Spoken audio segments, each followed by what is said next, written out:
ಇವತ್ತು ನೋಡ್ರಿ ನಾನು ಇಡ್ಲಿಗೆ, ದೋಸೆಗೆ, ಅನ್ನಕ್ಕೆ ಎಲ್ಲದಕ್ಕೂ, ಅಕ್ಕಿ ರೊಟ್ಟಿಗೆ, ರಾಗಿ ರೊಟ್ಟಿಗೆ ಎಲ್ಲದಕ್ಕೂ ಬೆಸ್ಟ್ ಅಂತ ಹೇಳ್ಬೋದು. ಏನಂತೀರ, ಅದೇ ಕುಂಬಳಕಾಯಿ ಸಾರು ಯಾವ ಥರ ಮಾಡೋದಂತ ತೋರಿಸ್ಕೊಡ್ತಾ ಇದ್ದೀನಿ. ಇವತ್ತು ಸೂಪರ್ ಅಂದರೆ ಸೂಪರ್ ಆಗಿರುವಂಥ ಒಂದು ಸಾರಿನ ರೆಸಿಪಿಯೊಂದಿಗೆ ಬಂದಿದ್ದೀನಿ. ನೀವು ಹೇಗೆ ಮಾಡೋದಂತ ನೋಡ್ಕೊಳ್ಳುವ. ಅದಕ್ಕಿಂತ ಮೊದಲು ನನ್ನ ಚಾನಲನ್ನು ಸಬ್ಸ್ಕ್ರೈಬ್ ಮಾಡ್ಕೊಳ್ಳಿ, ಹಾಗೆ ಲೈಕ್ ಮಾಡಿ, ಬಾಜು ಬರೋ ಬೆಲ್ ಐಕನ್ನ ಒತ್ತಿ. ತೊಗೊಂಡಿದ್ದೀನಿ ಕುಂಬಳಕಾಯಿ ಸಾರು ಮಾಡಿ ತೋರಿಸ್ತಾ ಇದ್ದೀನಿ. ತುಂಬಾ ಚೆನ್ನಾಗಿರುತ್ತೆ, ಆರೋಗ್ಯ ಕೂಡ ತುಂಬ ಒಳ್ಳೆಯದು ತರಕಾರಿ ಕುಂಬಳಕಾಯಿ.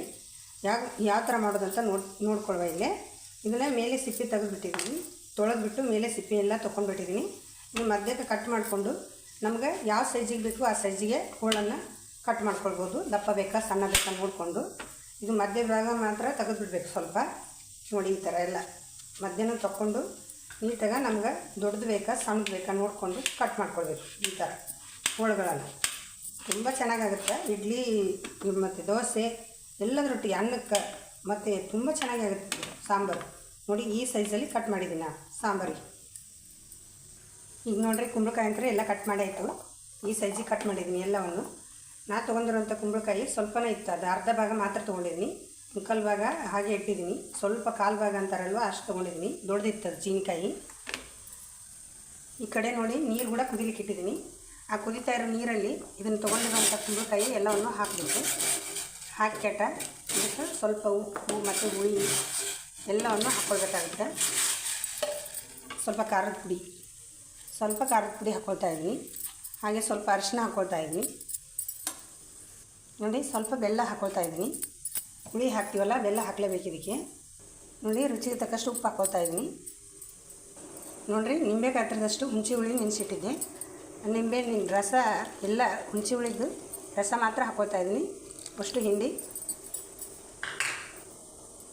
ನೋಡಿ ಇದು ಕುದಿತಾ ಇರುವಾಗಲೇ ಸ್ವಲ್ಪ ಕೊತ್ತಂಬರಿ ಹಾಕ್ಕೊಂಡಿದ್ದೀನಿ, ಸ್ವಲ್ಪ ಕಟ್ ಮಾಡಿ.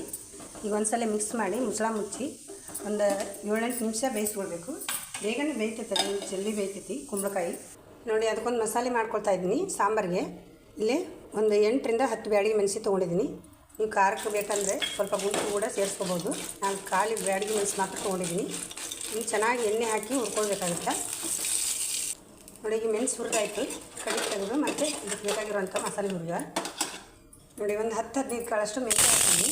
ಹಾಗೆಯೇ 1 ಟೀ ಸ್ಪೂನಷ್ಟು ಉದ್ದಿನಬೇಳೆ ಹಾಕಿದ್ದೀನಿ. ಹಾಕಿ ಚೆನ್ನಾಗಿ ಹುರ್ಕೊಳ್ಬೇಕು ಸ್ವಲ್ಪ ಬಣ್ಣ ತಿರುಗೋ ತನಕ. ಹಾಗೆಯೇ ಒಂದು 2 ಟೀ ಸ್ಪೂನಷ್ಟು ಧನಿಯಾ ಹಾಕ್ಕೊಳ್ತಾ ಇದ್ದೀನಿ. ಸಾಂಬಾರಿಗೆ ಧನಿಯಾ, ಜೀರಿಗೆ ಮಾತ್ರ, ಅಷ್ಟೇ ಮಸಾಲೆ, ಮತ್ತೇನಿಲ್ಲ ಇದಕ್ಕೆ ಜಾಸ್ತಿ. ಮತ್ತು ಹಾಗೆಯೇ 1 ಟೀ ಸ್ಪೂನಷ್ಟು ಜೀರಿಗೆ ಹಾಕ್ಕೊಳ್ತಾ ಇದ್ದೀನಿ.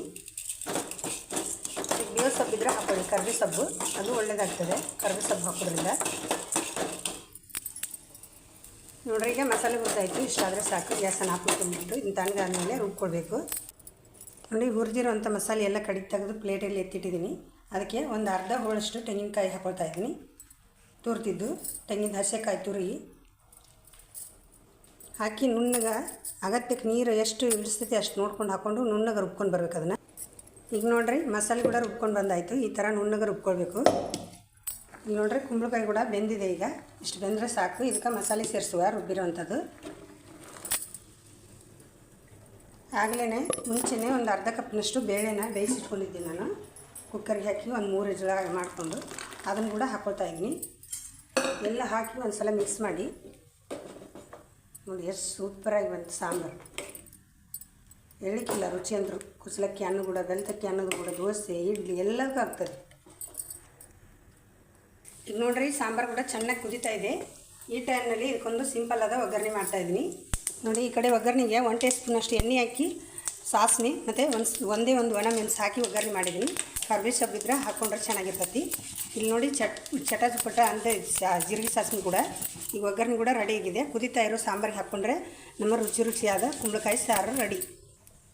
ನೋಡಿರಿ ಒಗ್ಗರಣೆ ಹಾಕ್ಕೊಂಡ್ರೆ ಸೂಪರಾದ ಸಾಂಬಾರು.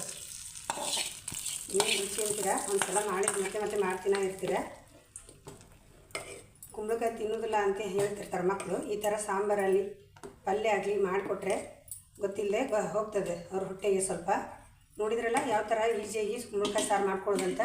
ನೀವು ಕೂಡ ಟ್ರೈ ಮಾಡಿ ಹೇಗೆ ಬಂತಂತ ತಿಳಿಸಿ.